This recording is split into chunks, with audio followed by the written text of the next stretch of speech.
Hey guys, it's AK James 762, and this video is going to be a little comparison, or something like that, between revolvers and semi-automatics. Now, I know there's many different variations of revolvers and semi-automatics out there, different capacities, different sizes, yada yada, but I'm going for the main basic features of each one. I will safety check these on camera just to be sure that they are empty.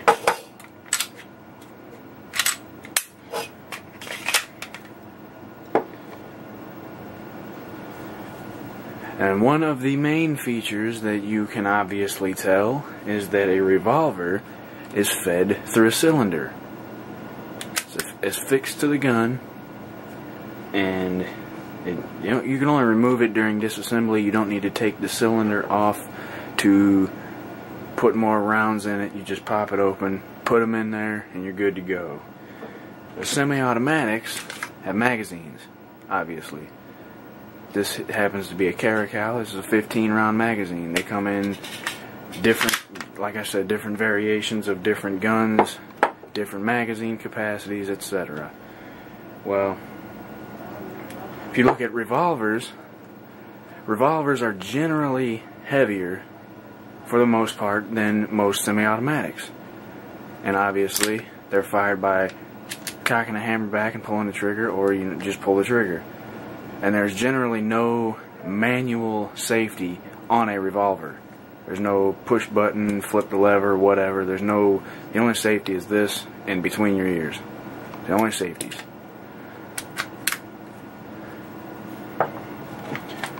And this is a Caracal. It's similar to a Glock. There's no safety on it, no manual safety on this either.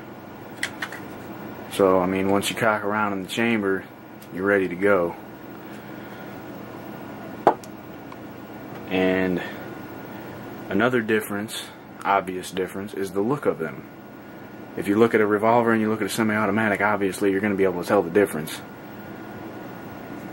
And revolver comes from the revolving cylinder. Put your rounds in there and you cock the hammer back, you fire, cock it back, fire, or you just fire, and the cylinder revolves, bringing a new round into position to be fired. Now with semi-automatics, obviously you change magazines very quickly to put more rounds in the firearm. Well, revolvers have something similar. Speed loader. And any revolver people out there know what a speed loader is and know how to use it.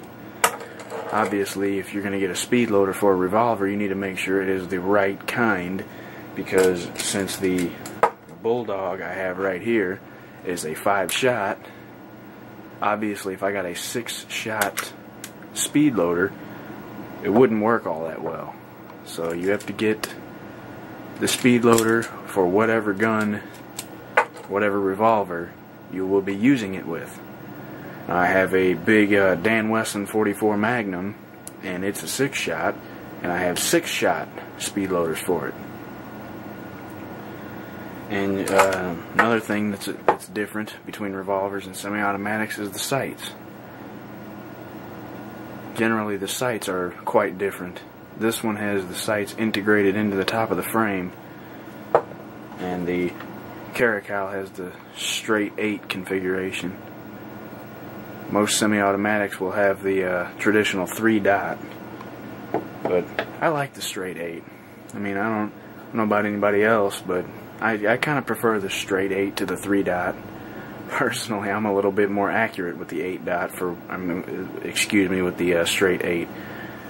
For whatever reason, I don't know. It's just, to me personally, it's more user-friendly. And a difference between the two is that the revolvers have a single action trigger on there. If you get a single action, double action revolver, they do make double action only that has no hammer, no external hammer, and you just have the double action trigger. Double action trigger is rather heavy, and you cock the hammer back, it gives you a single action trigger that is very light. The one on my 44 Magnum is very light. It's great. And I mean, the trigger on a Caracal isn't really all that heavy. It's about 5.5 pounds. But I mean, it's similar to a Glock. I don't know exactly what a Glock factory trigger is, but I'm sure it's somewhere around there. I mean, they're not, it's not too big of a difference. Another difference is that most revolvers, the ones I've seen anyway, are usually all steel except the grip. Obviously the grip is rubber on this particular firearm. They do make wood grips for, you know, like Smith & Wesson high-end type revolvers. This one is just all matte stainless with black rubber grips. And my 44, I put Hogue grips on it, so those are, it's brushed stainless with black rubber grips. And the makeup of semi-automatic pistols is usually a steel slide and a polymer frame.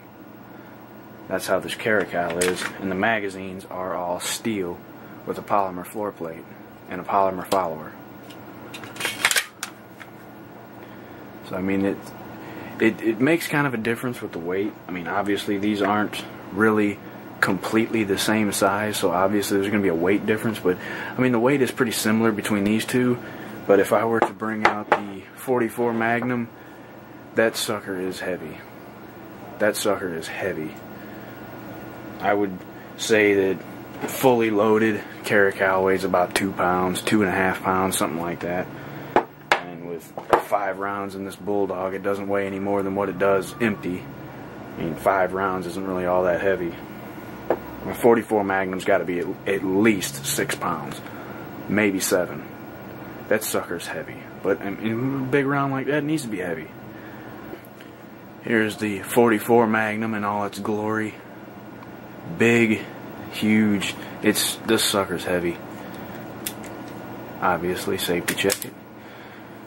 This sucker is heavy. It's got a bit different sights than the Bulldog. I need to repaint them though. Great single action trigger pull. Brushed stainless, black rubber, Hogue grips. Heavy sucker.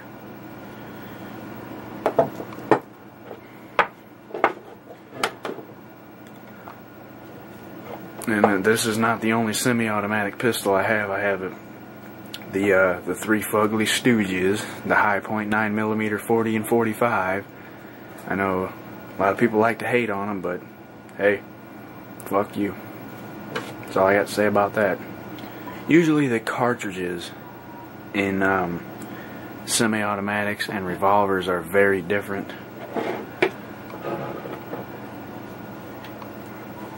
Like if you've never seen a gun before, you can usually tell whether it's a semi-automatic or a revolver by the cartridge.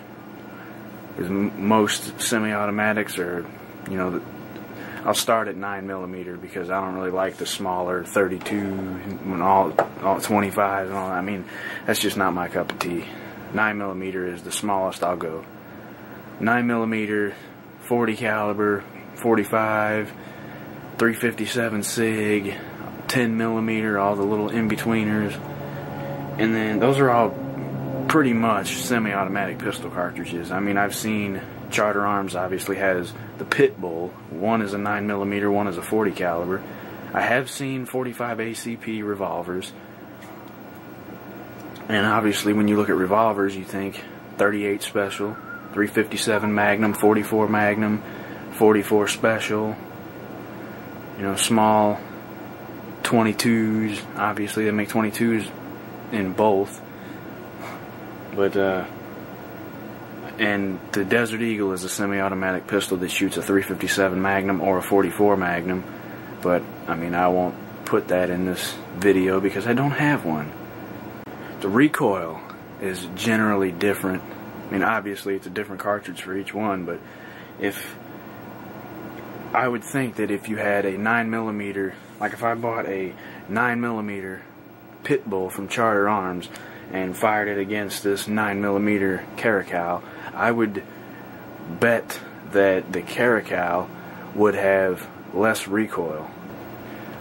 I'm willing to bet that the recoil in the Caracal would be lighter because of the design of the gun and the fact that when you hold it, the bore axis is low, and you know the slide comes back. Obviously, all the recoil goes into your hand.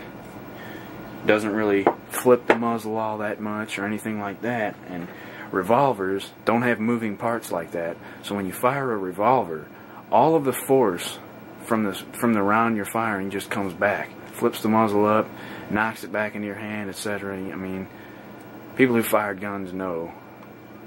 So I'm willing to bet that a 9mm in a semi-automatic will have less recoil than a 9mm in a revolver, and the same with a 40 caliber or a 45 ACP.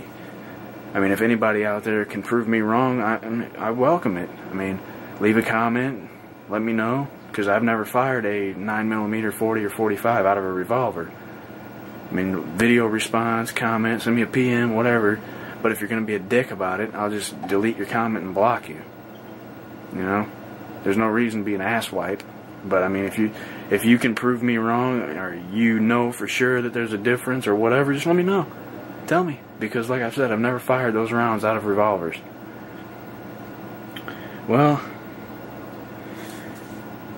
disassembly is another big difference. Now, not all polymer pistols or semi-automatic pistols can be disassembled the same way, obviously, because they're made by different companies. But, you know, something like this or like a Glock, disassembly is just as simple as this. You know, you can't beat that. And a revolver, it's a little tougher, because obviously there's screws and all that jazz, and you gotta loosen things and take things out. I don't like disassembling revolvers. I just pop it open and clean it like it is. Well, that's about it. I mean, if somebody thinks I left something out, or you want to hear something else, just let me know. Send me a video response, PM, comment. Thanks for watching.